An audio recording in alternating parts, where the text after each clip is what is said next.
Kembali lagi bersama gua, Chin Muka GN. Kali ini kita akan membahas Renegade Immortal episode 124. Sebuah episode yang penuh tekanan, pertaruhan nyawa, dan kebencian yang belum berakhir. Sebelum kita masuk ke ceritanya, bantu support akun ini dengan subscribe, like, dan share video ini.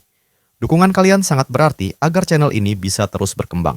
Terima kasih dan selamat menikmati ceritanya. Langit menggelap. Asap hitam membubung dari puing bangunan kuno yang runtuh. Api masih menyala, melahap sisa kayu dan batu yang berserakan. Di tengah kehancuran itu, berdiri sebuah sosok besar berzirah logam rumit. Diam, namun menekan.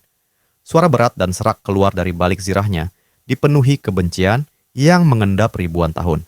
Dendam atas runtuhnya menara ini, tangannya mengepal. Percikan listrik hijau menyala di balik topeng besi. Aku akan membuatmu membayar 100 kali lipat. Teriakan itu mengguncang bumi. Gelombang energi biru astral meledak ke segala arah, menyapu sisa-sisa menara hitam hingga hancur menjadi debu. Jauh di langit yang retak oleh ledakan energi, Wang Lin melesat sendirian, membelah angkasa dengan wajah dingin dan tatapan penuh beban. Apa yang sedang ia hadapi sekarang bukanlah awal dari segalanya. Sebelum kita lanjut ke pembahasan, mari kita flashback sejenak ke episode sebelumnya. Saat itu, Wang Lin bertarung sengit melawan Meng Yuan. Namun, tepat sebelum ia meledakkan tubuh ascendannya, kesadaran ilahinya justru memasuki kantong penyimpanan dan bertemu dengan Yao Xixue. Tanpa ragu sedikit pun, Wang Lin langsung bergerak.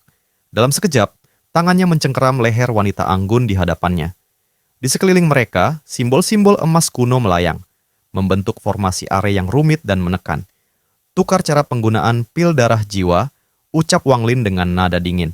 Dengan satu kesempatan hidup, suaranya rendah, tenang, namun penuh ancaman. Jika tidak, lanjutnya, sebelum napasku berhenti, aku akan menghancurkan dunia ini. Aku akan membuatmu tak bisa mati, namun terperangkap selamanya dalam kehampaan. Wanita itu terdiam. Tatapannya bertemu dengan mata merah Wang Lin yang dipenuhi kegilaan dan tekad membunuh.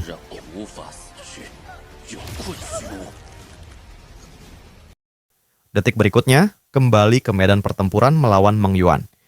Cahaya merah meledak dari telapak tangan Wang Lin. Serangan pamungkas itu meruntuhkan seluruh struktur energi di sekitar mereka.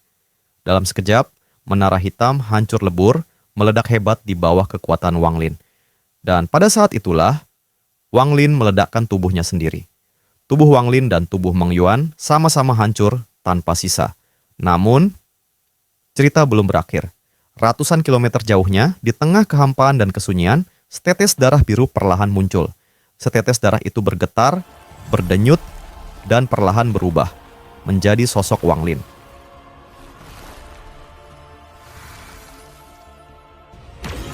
Ia muncul di sebuah lembah sunyi, dialiri air jernih. Begitu kakinya menyentuh tanah, tubuhnya goyah. Ia jatuh berlutut. Tangannya mencengkeram dada. Rasa sakit menghantam jantungnya tanpa ampun. Efek balik buah iblis jauh lebih mengerikan dari dugaanku. Ia menatap langit. Helaan napas berat keluar dari bibirnya. Hanya kekuatan siluman kuno yang bisa menahannya. Tanpa membuang waktu, Wang Lin mengaktifkan formasi teleportasi emas di bawah kakinya. Pilar cahaya menyelimuti tubuhnya, lalu menghilang, meninggalkan lembah dalam keheningan. Di kejauhan, sisa menara hitam masih terlihat samar. Menara itu memang hancur, tapi sumber aslinya belum lenyap. Di reruntuhan menara, asap mulai memadat. Sosok berzirah hitam itu belum mati. Potongan zirah yang hancur perlahan menyatu kembali, seakan ditarik oleh kekuatan tak kasat mata. Mata hijaunya menyala lebih terang dari sebelumnya. Dia masih hidup. Desis itu berubah menjadi raungan kemarahan. Energi hitam dan merah meledak dari tubuhnya, memicu badai petir di langit yang memerah. Daerah itu berubah menjadi neraka. Tak ada satupun makhluk yang bisa mendekat. Wang Lin keluar dari teleportasi dan langsung melesat menuju kota setan langit. Kecepatannya pun meningkat. Sisa buah kenaikan surgawi masih tersimpan di jiwa asalnya. Sekarang, Wang Lin sebenarnya bisa menyingkirkannya dengan mudah. Namun, ia memilih menahan diri. Begitu keluar dari teleportasi, ia menyadari energi spiritual surgawi yang digunakannya langsung pulih. Artinya, ia bisa menggunakan teleportasi agung berulang kali tanpa jeda. Dalam hati, ia berpikir tenang. Masalah 10 tahun lalu tertunda karena aku menembus tahap ascendan. Namun perkara itu terlalu penting. Iblis kuno tak mungkin mengingkari janjinya.